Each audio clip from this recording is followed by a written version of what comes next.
जय हिंद, वंदे मातरम। दोस्तों, स्वागत है टॉपिक लर्नर 2.0 पे। उम्मीद है दोस्तों कि आप लोग बहुत अच्छे होंगे और जेटेट का तैयारी भी बहुत अच्छे ढंग से कर रहे होंगे। आइए आज हम लोग देखते हैं जो शिवांगन पब्लिकेशन का प्रैक्टिस सेट है, वो प्रैक्टिस सेट आज हम लोग देखते हैं और उस प्रैक्टिस सेट का CDP देखते हैं। देखिए दोस्तों, क्वेश्चन नंबर पहला है कि शैक्षिक विकास में का अर्थ है। पहला ऑप्शन है छात्रों की प्रगति का आकलन, कक्षा अभिलेखों का मूल्यांकन, तीसरा है कार्य निष्पादन का मूल्यांकन और चौथा है ज्ञान क्षमता का मूल्यांकन। तो देखिए दोस्तों,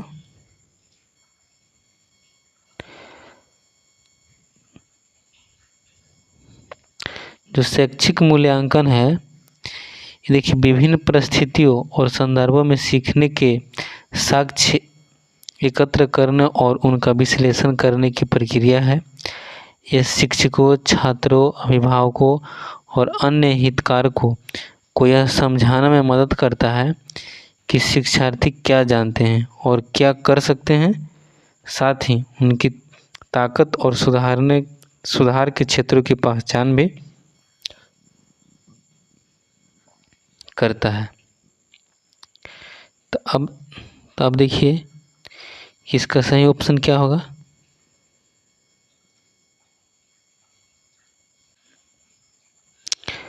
इसका सही आंसर क्या होगा? सही आंसर हो जाएगा आपका इसका डी। क्या होगा?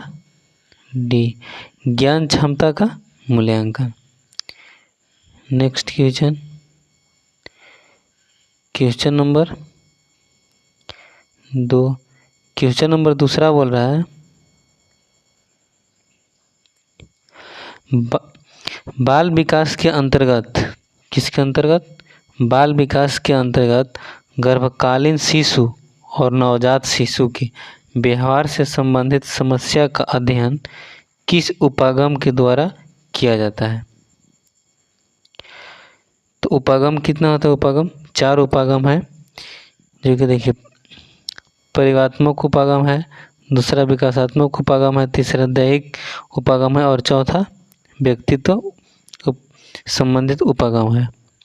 तो आपसे पूछा है कि बाल विकास के अंतर्गत गर्भकालीन शिशु और नवजात शिशु के व्यवहार से संबंधित समस्या का अध्ययन किसमें किया जाता है? तो देखिए दोस्तों, जो दैहिक उपागम है ऑप्शन सी, इसमें बाल विकास के अंतर्गत गर्भकालीन शिशु और नवजात शिशु के व्यवहार से संबंधित समस्या का अध्ययन किया जाता है। तो ऑप्शन सी सही होगा। Next question number 3। Question number 3 बोल रहा है कि जब बालक की विकास एक नई अवस्था में पहुंचता है तब उनमें नई रुचियों, कैसी रुचि? नई रुचियों, अभिवृत्तियों तथा शीलगुणों का एक विशिष्ट समुच्चय निर्मित या दिखाई पड़ता है। इस काल में उत्पन्न समस्याओं के अध्ययन में किस उपागम का प्रयोग किया जाता है? तो पहला ऑप्शन है प्रयोगात्मक उपागम, दूसरा है विकासात्मक उपागम और तीसरा है दैहिक उपागम और चौथा व्यक्तित्व उपागम। तो देखिए दोस्तों,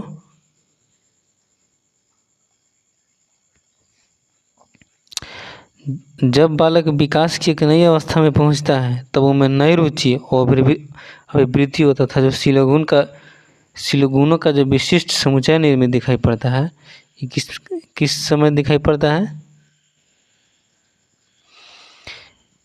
किस समय दिखाई देगा? विकासात्मक उपागम में। कब? विकासात्मक उपागम में, development approach, option B. Question number 4 बोल रहा है कि बाल विकास के अंतर्गत अध्ययन किए जाने वाले तत्वों में निम्न में से कौन सा कथन सत्य है? इसमें क्या देखना है? सत्य छांटना है। तो पहला ऑप्शन है कि मानव में रुचियों के विकास की गति और दिशा क्या होती है का अध्ययन। क्या रुचियों का विकास हमेशा रचनात्मक ही होता है या ह्रास सूचक भी होता है का अध्ययन।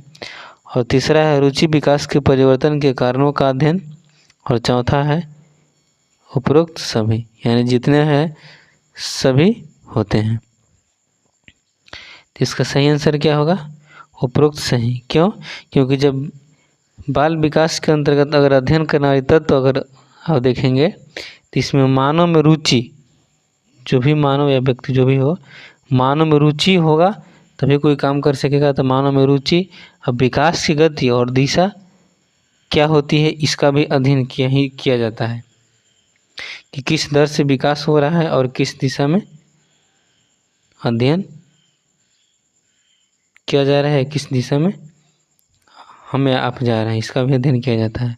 क्या रुचियों का विकास हमेशा रचनात्मक होती है? हाँ, रुचि अगर जिसका है, कोई भी हम हो या आप भी है, तो जिस चीज़ में आपका रुचि है उसमें आप कुछ न कुछ अपना से रचनात्मक ही करेंगे। तो इसका ऑप्शन क्या होगा, उपरोक्त सभी, option D. Next question number 5 बोल रहा है कि बाल मनोविज्ञान के संबंध में निम्न में से कौन सा कथन सही है। पहला ऑप्शन है 1940 ईस्वी तक अधिकांश मनोवैज्ञानिक के अध्ययन बालकों के व्यवहार के कुछ विशिष्ट क्षेत्रों तक सीमित था, जैसे बालकों के संवेदनात्मक विकास, रुचि, खेल, भाषा, बालकों का विभिन्न क्रियाएं, नवजात शिशु की शारीरिक और मानसिक विशेषताएं। दूसरा ऑप्शन है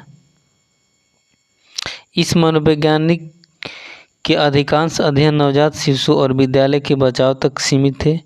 तीसरा ऑप्शन है उपरोक्त सभी तथ्यों के अध्ययन को बाल मनोविज्ञान कहा जाता है। और चौथा ऑप्शन है उपरोक्त सभी कथन क्या है, सत्य है। इसमें जितने भी बात कहे गए क्या है, सत्य है, option D. Next question number 6। Question number 6 वाला है कि निम्न में से कौन सा कथन क्या कर रहा है, सत्य चुनना है, क्या सत्य। तो पहला ऑप्शन देखते हैं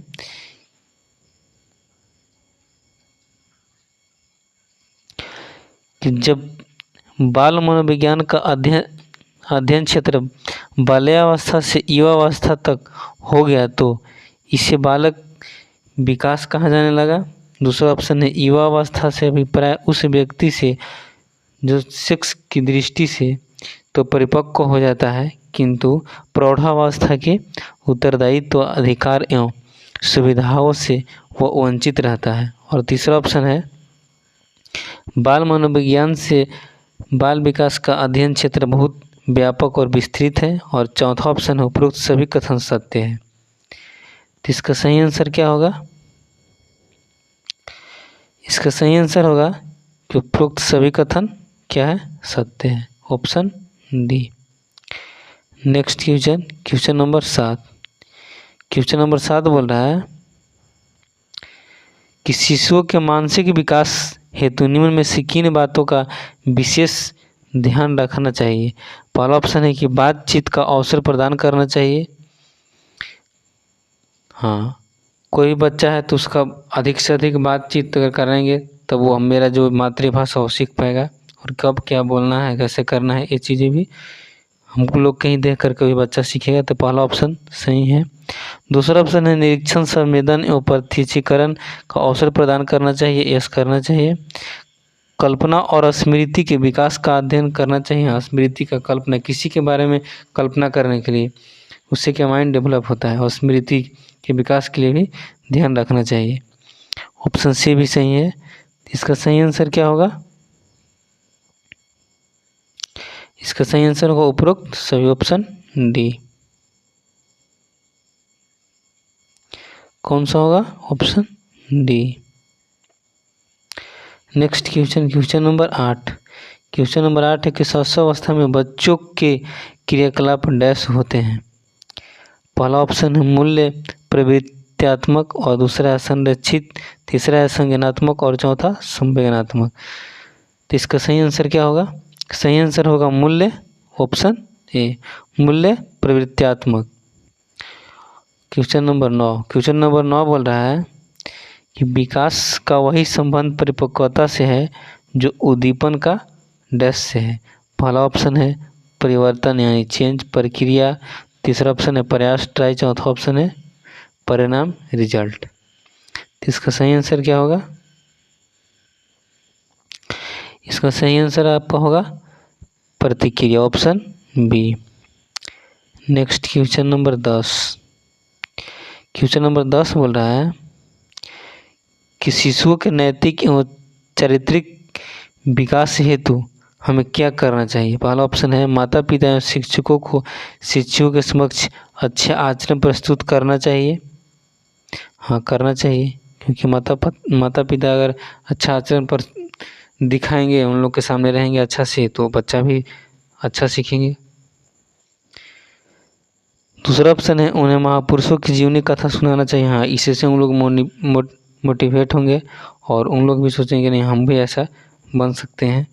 उन्हें आदर्श चरित्र वाले वीर नेताओं की कथाएं सुनाना चाहिए। हाँ, ये भी तीसरा भी सही है, पहला सही है, दूसरा भी सही है, तीसरा भी सही है और चौथा ऑप्शन है उपरोक्त में से सभी। तो इसका सही आंसर क्या होगा?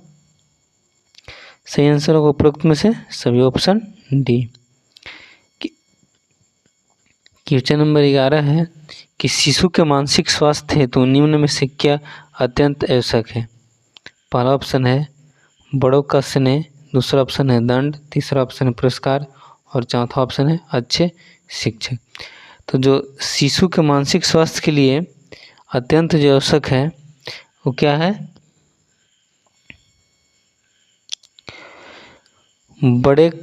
बड़े का स्नेह। क्या बड़े का स्नेह? Option A. Question number 12। Question number 12 क्या बोल रहा है कि विकासात्मक मनोविज्ञान के अंतर्गत की जाने वाले अध्ययन संबंध में कौन सा कथन सत्य है? पहला ऑप्शन है विकास मनोविज्ञान बाल मनोविज्ञान का ही विस्तार रूप है। दूसरा ऑप्शन है विकासात्मक मनोविज्ञान में गर्भावस्था से वृद्धावस्था तक के विकास परिवर्तन का अध्ययन किया जाता है, जबकि बाल विकास में गर्भावस्था से प्रौढ़ावस्था या परिपक्व अवस्था तक के विकास परिवर्तन का अध्ययन किया जाता है। और इसका तीसरा ऑप्शन है, तीसरा ऑप्शन क्या है? तीसरा ऑप्शन है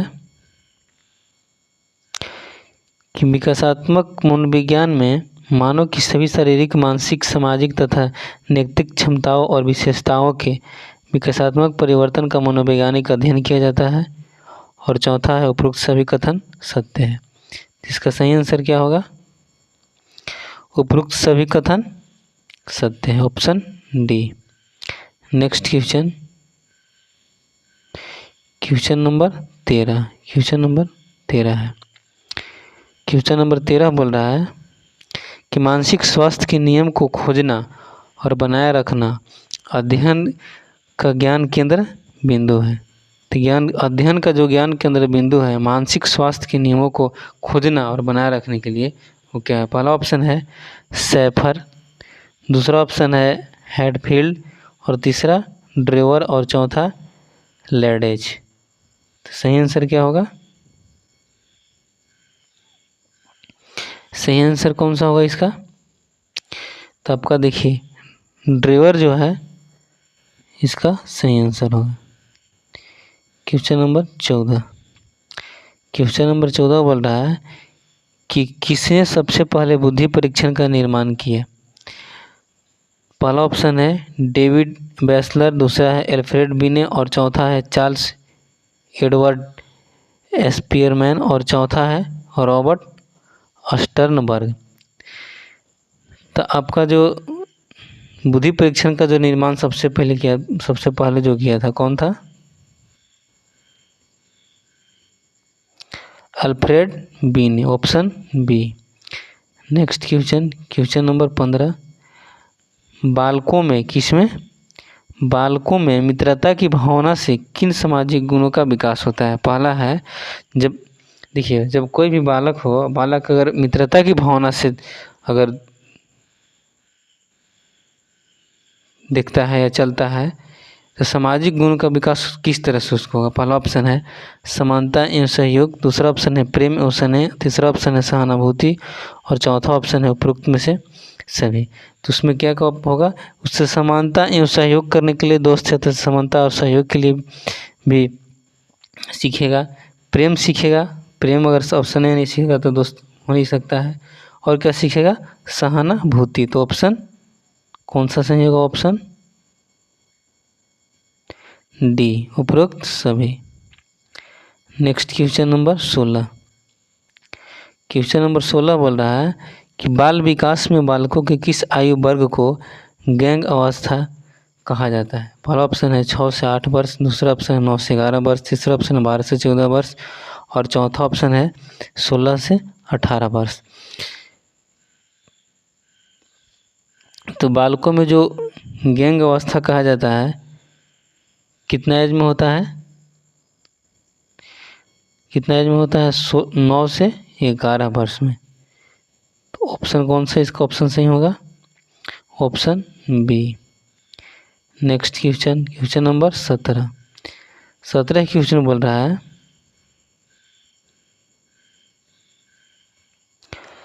कि गैंग अवस्था में बच्चों पर किस ओर प्रेरित होते हैं। बड़ों के आदर करने में, व्यक्तिगत उद्देश्यों की पूर्ति करने में, खेल में या सामाजिक कार्यों में।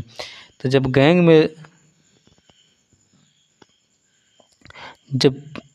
बालक जब गैंग में रहते हैं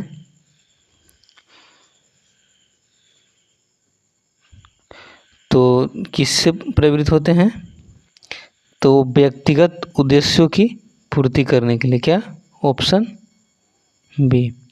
व्यक्तिगत, उन लोग जो भी सोचता है कि हम इस तरह से सोच रहे हैं तो यही होना चाहिए, या जो भी चीज़ें उन लोग सोचता है कि ऐसे ही होता है और ऐसे ही करना चाहता है और सब कोई ऐसे ही करे उन लोग चाहता भी है।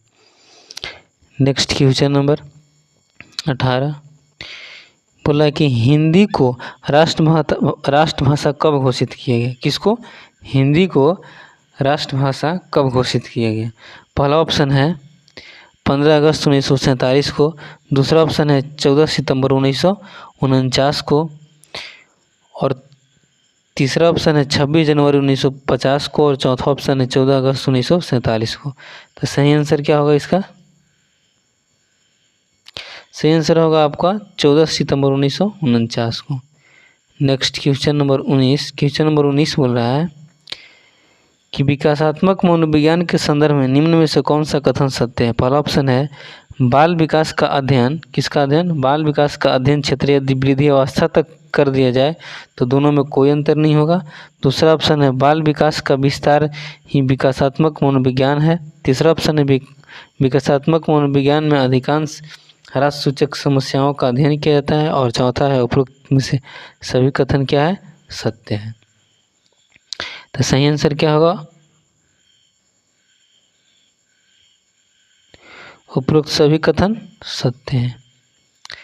क्वेश्चन नंबर 20 बोल रहा है कि बाल विकास में मानव के किन अवस्थाओं का अध्ययन किया जाता है। कब, किसमें, बाल विकास में। पहला ऑप्शन है गर्भकालीन अवस्था एवं शिशुअवस्था, दूसरा है बचपन एवं बाल्यावस्था, तीसरा है किशोरावस्था युवावस्था और चौथा है उपरोक्त सभी अवस्थाओं का। तो बाल विकास में मानव किन अवस्थाओं का अध्ययन किया जाता है, तो उसमें गर्भकालीन अवस्था एवं शिशुअवस्था का भी किया जाता है, बचपन एवं बाल्यावस्था का भी किया जाता है, किशोरावस्था युवावस्था को। तो इसका सही ऑप्शन क्या होगा, ऑप्शन डी। क्या, उपरोक्त में से सभी अवस्थाओं को। 21 क्वेश्चन नंबर 21 बोल रहा है कि जब कभी दो या अधिक व्यक्ति एक साथ मिलते हैं और एक दूसरे को प्रभावित करते हैं तो वे एक सामाजिक समूह का निर्माण करते हैं। यह कथन किसका है, आंशिक रूप से सत्य है कि सत्य है कि कदाचित सत्य है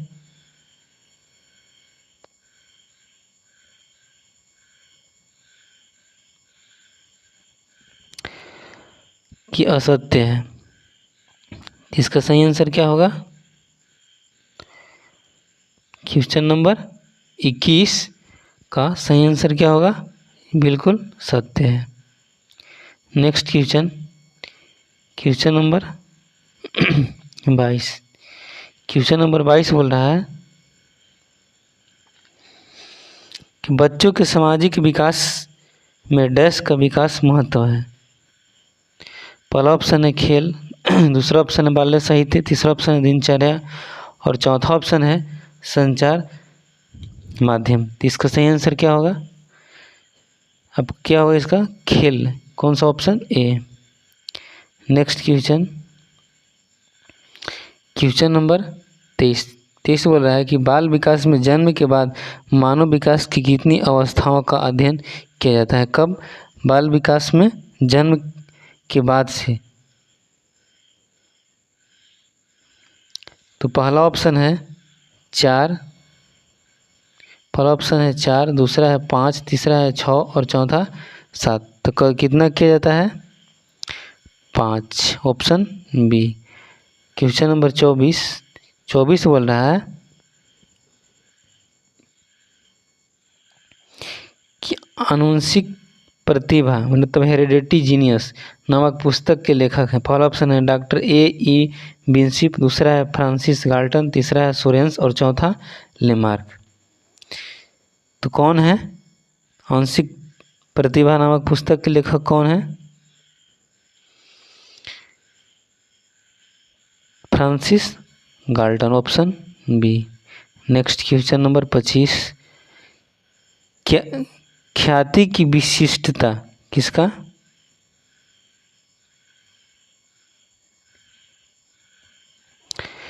ख्याति की विशिष्टता या प्रतिभा वंशानुक्रम देन है, यह कथन को किस मनोवैज्ञानिक ने अपने प्रयोगों के आधार पर सिद्ध किया? पहला ऑप्शन है फ्रांसिस गाल्टन, दूसरा लेमार्क, तीसरा सोरेंस और चौथा डार्विन। तो इसका सही आंसर क्या होगा? Francis Galton. Option A. Next question number 26 बोल रहा है कि वंशानुक्रम पर्यावरण से अधिक महत्वपूर्ण है, इस कथन को प्रमाणित किया था कौन मनोवैज्ञानिक? डॉक्टर ए विंसिप, दूसरा गाल्टन, तीसरा सोरेंस और चौथा मेंडल। तो किसने परिभाषित किए थे? Doctor A विंसिप।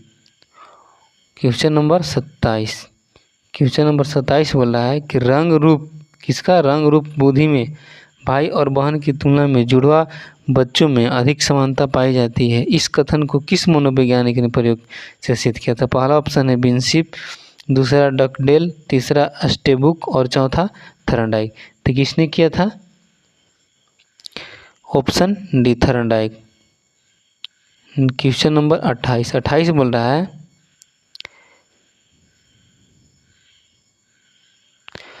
कि बाल विकास में जन्म से पूर्व मानव के विकास की किन प्रक्रियाओं का अध्ययन किया था? पहला ऑप्शन है शारीरिक विकास, दूसरा गत्यात्मक विकास, तीसरा संवेदनात्मक विकास और तीसरा है उपरोक्त तीनों। तो किसका अध्ययन किया जाता है? उपरोक्त सभी का अध्ययन किया जाता है। कब? जब बाल विकास जन्म से पूर्व के। क्वेश्चन नंबर 29 बोल रहा है कि मनुष्य को जो कुछ बनना होता है वह आरंभ से 4 से 5 वर्षों में ही बन जाता है, यह कथन किस मनोवैज्ञानिक की है? पहला ऑप्शन है सिगमंड फ्रायड, दूसरा है क्रो एंड क्रो, तीसरा है वाटसन और चौथा है उपरोक्त सभी। तो किसने बोला था? तो सिगमंड फ्रायड ने बोला था। Option A. क्वेश्चन नंबर 30 और क्वेश्चन नंबर 29 अंतिम है दोस्तों। लाइक एंड सब्सक्राइब और शेयर ज़रूर कीजिएगा। तो क्वेश्चन नंबर 30 है कि बालक 6 वर्षों के बाद के 12 वर्षों के दोगुना सीख लेता है, यह कथन किस मनोवैज्ञानिक की है? पहला ऑप्शन है गुड एनफ, तीसरा है एडलर और चौथा है क्रो एंड क्रो तीसरा है क्रो एंड क्रो और चौथा है गैसल। तो इसका सही आंसर क्या होगा? Option D गैसल। दोस्तों जो ये प्रैक्टिस सेट है ये शिवांगन पब्लिकेशन का है, जो आप पतंजलि IAS एकेडमी शिवांगन की पाठशाला जो प्रैक्टिस सेट है, और ये प्रैक्टिस सेट 6 to 8 के लिए है। तो आपका 30 क्वेश्चन कंप्लीट हुआ। तो थैंक यू दोस्तों, लाइक सब्सक्राइब एंड शेयर ज़रूर कीजिएगा। Thank you.